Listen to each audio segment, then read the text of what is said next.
ठीक है। हम सोच ये रहे होते हैं कि यहाँ पे मार्क्स लगा दें, हम पहले एक डिज़ाइन डायग्राम बनाते हैं और उस डिज़ाइन डायग्राम को कोड करते हैं, ठीक है। तो ये पहले लेक्चर में एक ओवरऑल ओवरव्यू सा दे दिया, ठीक है।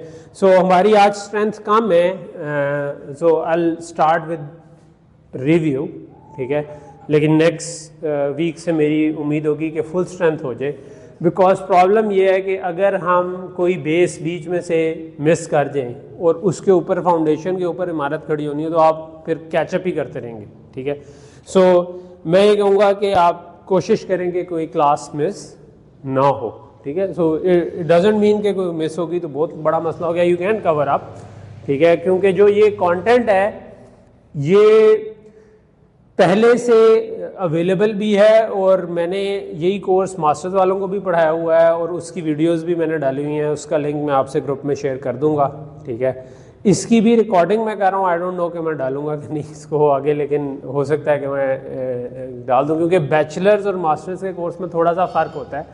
बाज़ चीज़ों में मास्टर्स वाले बेहतर होते हैं, बाज़ चीज़ों में रिसर्च ओरिएंटेड कामों में मास्टर्स वाले थोड़े से तेज़ होते हैं। बैचलर्स वाले जो हैं वो कह लें कि क्योंकि आप लोग प्रोग्रामिंग सीख कर आए हुए हो तो आप इसके साथ एक्चुअली ये कर सकते हो कि साथ साथ हम एक प्रोसेसर बनाना शुरू कर दें और विल हैव अ प्रोजेक्ट जिसके अंदर हम कोई मे बी प्रोसेसर या उसका पार्ट कोई कवर कर रहे हो, ठीक। तो ये मेरी काइंड ऑफ डोमेन है। मैं काफ़ी अरसे से हार्डवेयर डिज़ाइन डोमेन में ही काम कर रहा हूँ, तो मेरा तकरीबन समझें कितना साल 2001 से स्टार्ट किया हुआ है, तो काउंट कर लें कितना बन जाएगा, 23 साल का, ठीक है। 23 साल का एक्सपीरियंस जो है वो हार्डवेयर डिज़ाइन में हो गया। तो मेरी कोशिश ये होगी कि मैं आपको हार्डवेयर डिज़ाइन के ऊपर जितना अच्छा ट्रेन कर सकूं वो आप हो जाए, ठीक है। इसमें जो हम लैंग्वेज यूज़ कर रहे होंगे वो कहलाती है सिस्टम वेरिलॉग, ठीक है। एक वजह जिसकी वजह से मैं ये रिकॉर्ड करवा रहा हूँ वो ये भी है कि मैं पुराने लेक्चर्स जो होंगे उनमें मैंने वेरिलॉग कवर की हुई है और मॉडर्न जो थोड़ा सा क्योंकि उसको सिस्टम वेरिलॉग को भी आए हुए काफ़ी अर्सा हो गया, ये उसी का नया वर्जन है, ठीक है। सो मैं इस कोर्स में मेरा इरादा ये है कि मैं सिस्टम वेरिलॉग कवर करवा दूँ साथ साथ, ठीक है। सो हमारी जो असाइनमेंट होंगी वो मिक्स होंगी, उसमें से कुछ काम प्रोग्रामिंग का होगा, यानी कि हम सिस्टम वेरिलॉग में कोड लिख रहे होंगे, और कुछ काम जो होगा वो किसी हद तक थ्योरेटिकल, मगर मैं थ्योरेटिकल से मुराद ये नहीं है कि मैं आपको कुछ कह रहा हूँ कि इस चीज़ पे नोट लिखें या उस चीज़ पे नोट लिखें, इस किस्म का कुछ नहीं है, ठीक है। सो जो मेरे कोर्सेज हैं उनमें टिपिकली इस किस्म का काम नहीं होता। मैं आपको कोई सिनेरियोज दे रहा हूँ कि यार इस सिनेरियो में क्या करना चाहिए, ठीक है। तो आप उस सिनेरियो में कुछ कैलकुलेशन करके मुझे बता सकेंगे कि अच्छा नहीं यार ये वाली ऑप्शन बेहतर है, वो वाली ऑप्शन बेहतर है, ठीक है। तो जो चीज़ हमने पढ़ी होगी वो उसमें टेस्ट हो जाएगी, वो हमारा काइंड ऑफ थ्योरेटिकल या न्यूमेरिकल पार्ट होगा, और कुछ पार्ट जो होगा वो हमारा छोटे मोटे शायद शॉर्ट क्वेश्चन हों कोई जिसमें मैं कोई डिटेल पूछ लूँ थोड़ी बहुत कि किसी चीज़ को डिस्क्राइब करें, but most of it won't be that, ठीक। ओके, सो यहाँ से हम स्टार्ट हो जाते हैं अपने लॉजिक डिज़ाइन के रिव्यू पे। मैंने काफ़ी सारा टाइम इधर लगा दिया, ठीक है। Okay, so starting with DLD review, logic design review या क्विक रिव्यू। आज के लेक्चर में हमने ये इसको चलाना है, ठीक है। सो लॉजिक डिज़ाइन में हमारे बेसिक बिल्डिंग ब्लॉक्स क्या हैं जिससे चीज़ें मिलके बनती हैं? गेट्स। कौन कौन से टाइप के गेट्स हैं? ये कौन सा है? And gate. ये कौन सा है? ये कौन सा है? वर्ड अबाउट मैं एंड ही बनाऊं मगर उसके आगे छोटा सा बबल डाल दूं, नैंड। और ये और ये XOR और XNOR। ओके, सो इसका मतलब आपको पता है कि ये क्या है, ठीक है। सो क्या करते हैं? एंड गेट क्या करता है?